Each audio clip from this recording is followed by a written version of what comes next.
इस वीडियो में हम लोग रेडियोग्राफी ऑफ फुट के बारे में पढ़ेंगे। इसमें हम लोग फुट एपी और ऑब्लिक व्यू डिस्कस करेंगे। सबसे पहले फुट की एनाटॉमी देख लेते हैं। फुट को बेसिकली 3 पार्ट्स में डिवाइड करते हैं: four foot, mid foot and hind foot. Four foot is consist of metatarsals and phalanges. These are the metatarsals and these are the phalanges. Metatarsals are the longest bone of the foot. जो mid foot होता है वो 5 irregular bones का बना होता है, जिसमें कि 3 क्यूनिफॉर्म बोन्स होती हैं और एक क्यूबॉइडल बोन होती है और एक नेविकुलर बोन होती है। हाइंड फुट में 2 बोन्स होती हैं, कैल्किनस और talus. Calcaneus is known as the heel bone while talus is known as the ankle bone. 4 foot जो होता है वो टोटल बॉडी वेट का हाफ पोर्शन बियर करता है।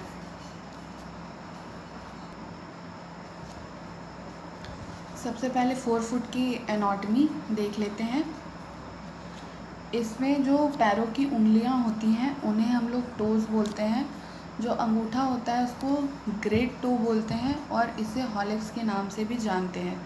और जो हमारी सेकंड से लेकर के 5th उंगलियां होती हैं उसे first toe, second, third, fourth and 5th toes बोलते हैं। जो phalanges है वो 3 पार्ट्स में डिवाइडेड होती हैं, that is digital phalanges, medial phalanges and proximal phalanges।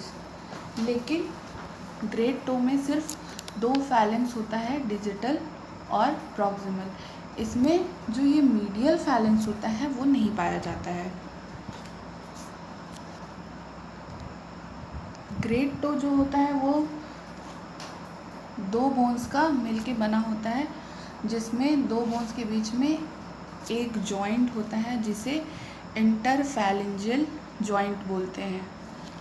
Great to का जो प्रॉक्सिमल फैलेंक्स का पार्ट होता है वो फर्स्ट मेटाटार्सल बोन से अटैच होता है और फर्स्ट मेटाटार्सल और proximal phalanx of great toe के बीच में जो जॉइंट होता है उसे मेटाटार्सोफैलेंजियल जॉइंट कहते हैं। और ग्रेट टो के नीचे सिस्मॉइड बोन होती है, 2 small size round sesamoid bone होती हैं जो कि मसल्स एंड टेंडन्स को बाउंड करती हैं। अब बात करते हैं मिड फुट के बारे में। मिड फुट जो होता है उसमें 5 टाइप्स की बोन होती हैं। लास्ट से स्टार्ट करते हैं। ये है क्यूबॉइड बोन, ये है नेविकुलर बोन, ये है क्यूनिफॉर्म बोन। क्यूनिफॉर्म बोन के 3 पार्ट्स होते हैं, medial, intermediate and lateral.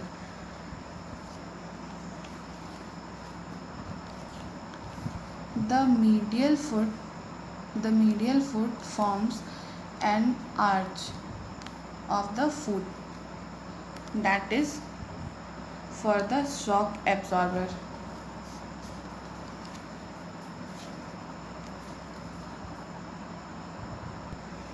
Lastly, we will discuss about the hind foot. Hind foot consists of 2 bones, that is calcaneum and talus.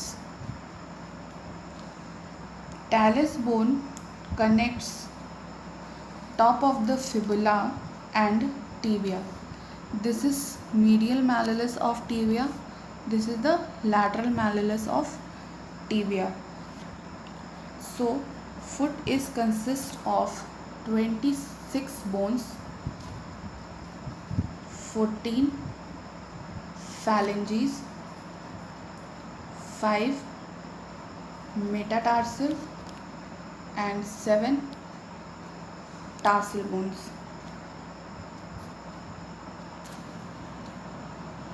Now moving to the next slide. अब हम लोग देख लेते हैं कि फुट एपी जो है वो हम लोग कैसे परफॉर्म करते हैं, इसकी पैथोलॉजी क्या क्या होती है, इसके इंडिकेशन क्या क्या होते हैं, कौन कौन से रीज़न जो है हम लोग इसमें स्कैन करते हैं, इसका टेक्निकल फैक्टर्स हम लोग इसमें क्या क्या यूज़ करते हैं। तो स्टार्ट करते हैं रीजन टू बी स्कैन। तो रीज़न जो है वो हम पूरी फैलेंजीज को इंक्लूड करते हैं, मेटाटार्सल बोन को इंक्लूड करते हैं और टार्सल बोन को इंक्लूड करते हैं। पैथोलॉजी जो है हम लोग किस वजह से फुट एपी करते हैं, फ्रैक्चर हो सकता है, डिसलोकेशन हो सकता है, बोनी लीजन ऑफ द बोन हो सकता है, evolution fracture associated with the sprain हो सकता है। स्प्रेन को हम लोग कॉमन टर्म में मोच आना कहते हैं। मोच आने में ऐसा होता है पैर ट्विस्ट हो जाता है, उसकी वजह से जो फ्रैक्चर होता है उसे एवल्यूशन फ्रैक्चर कहते हैं। टेक्निकल फैक्टर्स इसमें हम लोग जो एपीलैटरल पोजीशन है उसमें हम लोग सेंटरिंग पॉइंट क्या यूज़ करते हैं। सेंटरिंग में हम लोग थर्ड मेटाटार्सल पे सेंट्रल रे डालते हैं और जो एक्सरे ट्यूब का एंगल है वो हम लोग 10 डिग्री टुवर्ड्स द कैल्केनम और हील बोन करते हैं। सेंटरिंग क्या होता है, जब हम लोग पेशेंट पोजीशन करके एक्सरे ट्यूब ऑन करते हैं तो इस तरीके से लाइट पड़ती है, ये जो क्रॉस बनता है और क्रॉस के बीच का जो मिड सेंटर है this is called as centering.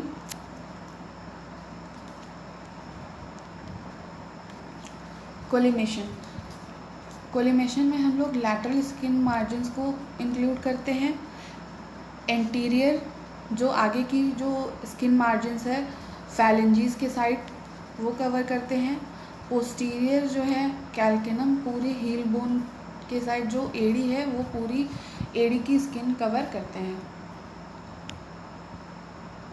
Orientation, जो कैसेट होती है वो हम लोग किस तरीके से रखते हैं इसे हम बोलते हैं ओरिएंटेशन।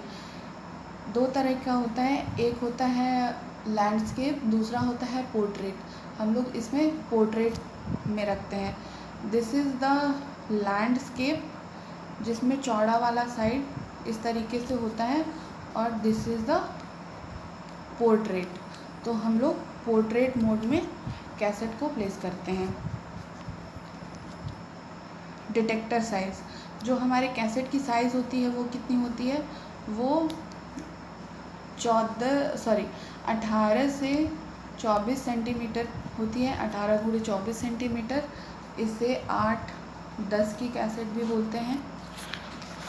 एक्सपोजर फैक्टर, हमें कितना केवीपी और कितना एमएएस सेट करना है, तो हम लोग 50 से 55 के बीच में केवीपी सेट करते हैं, 3 से 4 के बीच में एमएएस सेट करते हैं। This is the standard protocol, it can be Altered.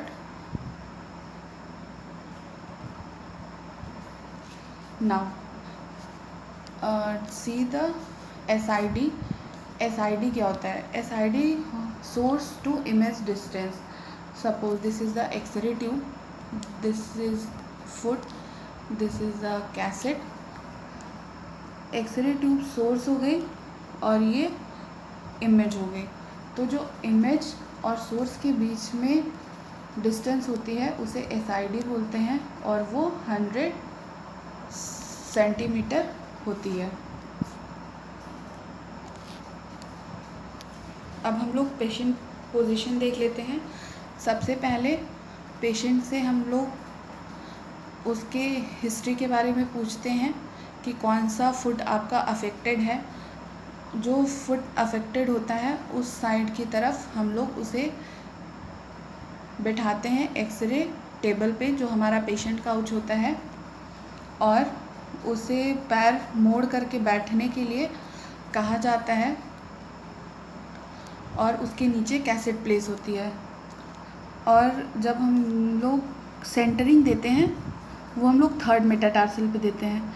ये हो गया फर्स्ट, ये यहाँ से यहाँ तक जाएगा, फर्स्ट, दिस इज़ सेकेंड, और ये इसी की सीध में ये थर्ड मेटाटार्सल।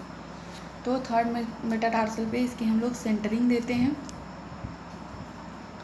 और इसमें सबसे ज़्यादा इम्पॉर्टेंट बात ये होती है ये जो वर्टिकल एक्सिस है और जो इसका हॉरिजॉन्टल एक्सिस है, यहाँ पे एक खांच दी हुई है, इससे इस रेस को हम लोग मैच करते हैं। दोनों साइड में खांच दिया होता है, इससे हम लोग मेजर एक्सिस और माइनर एक्सिस से हम लोग इसे मैच करते हैं। अब एसेंशियल कैरेक्टरिस्टिक देख लेते हैं कि जब हम लोग एक्सरे कर लेते हैं तो वो जो एक्सरे हुआ है वो सही है या नहीं। इसमें जो है टार्सल्स जो है आपकी वो पूरी टार्सल्स दिखनी चाहिए, और ये मेटाटार्सल्स है ये दिखनी चाहिए। This is the medial malleolus, this is the lateral malleolus, ये दिखना चाहिए।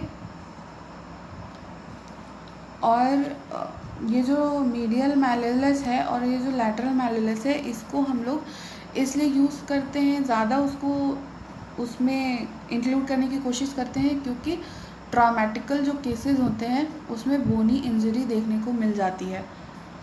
इसमें हम लोग वेज फिल्टर का यूज़ करते हैं। वेज फिल्टर को वेज फिल्टर उसके साइज़ के हिसाब से बोलते हैं, उसके शेप के हिसाब से बोलते हैं। ये होता है वेज शेप्ड। जो फुट है वो इरेगुलर पार्ट है, बॉडी का एक इरेगुलर पार्ट है, तो ये जो हील वाला पोर्शन है ये थिक है as compare to the portion of the phalanges. तो इसका जो थिन पोर्शन है वो वेज फिल्टर के थिक पोर्शन पे रखते हैं, और जो इसका थिक पोर्शन है वो वेज फिल्टर के थिन पोर्शन के साइड प्लेस करते हैं। अब एनाटॉमी ऑफ ऑब्लिक व्यू देख लेते हैं। इसमें बहुत सारी वो एनाटॉमी दिखती हैं जो कि एपी व्यू में नहीं दिख पा रही थी, जैसे कि इसमें हील बोन कैल्केनियम साफ दिख रही है। This is tibia which is medially placed, this is fibula that is laterally placed, this is the ankle joint, this is the head of the talus bone, this is the talonavicular joint। ये जो टैलोनेविकुलर joint है इसके नाम से पता चल रहा है कि ये नेविकुलर बोन और टैलस बोन के बीच में बना हुआ है। क्यूनिफॉर्म बोन्स, ये है मीडियल क्यूनिफॉर्म, ये है इंटरमीडिएट क्यूनिफॉर्म, ये है लैटरल क्यूनिफॉर्म। ये सिस्मॉइड बोन है जो कि राउंड शेप की होती हैं, जो कि ग्रेट टो के नीचे पाई जाती हैं। यहाँ ग्रेट टो जिसको हॉलिक्स बोलते हैं, ये इसका डिस्टल फैलिंग्स है, ये इसका प्रॉक्सिमल फैलिंग्स है। एक बार फैलेंजेस जो है उसका फोर्थ टो यहाँ पे क्लियरली विजिबल है। This is the digital phalanx, this is the medial phalanx and this is the proximal phalanx। इसमें यहाँ पे मेटाटार्सल, फिफ्थ मेटाटार्सल को क्लियरली डिवाइड किया गया है हेड, शाफ्ट और बेस में। फुट ऑब्लिक में कौन कौन सा रीजन स्कैन करते हैं? Phalanges, again metatarsal and tarsals. ये बहुत ज़्यादा फुट ट्रॉमा के लिए किया जाता है, डिसलोकेशन के लिए। Bony tenderness at the navicular bone, अगर किसी को भी आर्च ऑफ फुट में जो कि मिड फुट बनाता है, अगर उसमें कोई भी टेंडरनेस है तो उसके लिए हम लोग फुट ऑब्लिक करते हैं। नॉन ट्रॉमेटिक फुट पेन है, अगर कोई ट्रॉमा नहीं है, कोई इंजरी नहीं है, किसी भी तरह की चोट नहीं लगी है, फिर भी पेशेंट बना रहा है कि मुझे पैरों में दर्द है, तो हम लोग फुट ऑब्लिक जो है डॉक्टर रिकमेंड करता है कि आप एक बार फुट ऑब्लिक करा करके देख लीजिए। Inability to weight bear more than 4 steps, अगर कोई भी पेशेंट है उसको 4 कदम से ज़्यादा चलने में प्रॉब्लम हो रही है तो भी डॉक्टर फुट ऑब्लिक के लिए रिकमेंड करते हैं।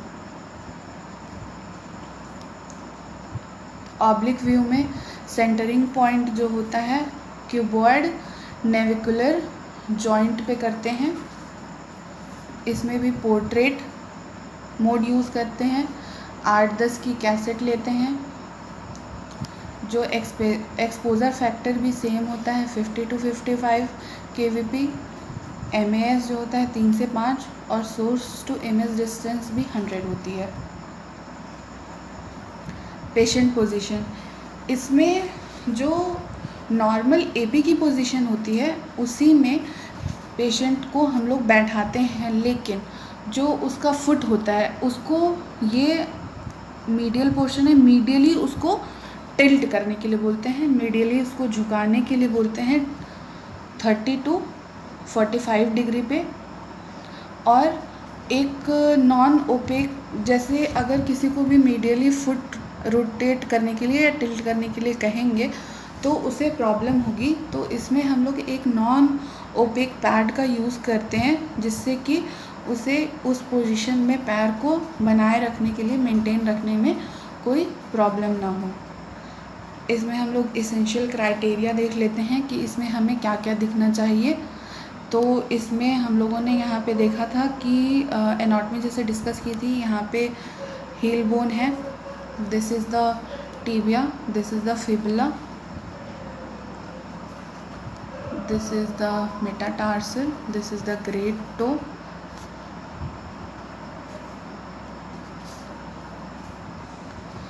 इसमें जो है टोज और टेरेस बोन के बीच की जो कंट्रास्ट और डेंसिटी का डिफरेंस होता है वो क्लियरली दिखना चाहिए, और इंटरटार्सल एंड टॉर्सोमेटाटार्सल जॉइंट जो है वो क्लियरली विजिबल होने चाहिए। Thank you for watching, please like the video. Thank you.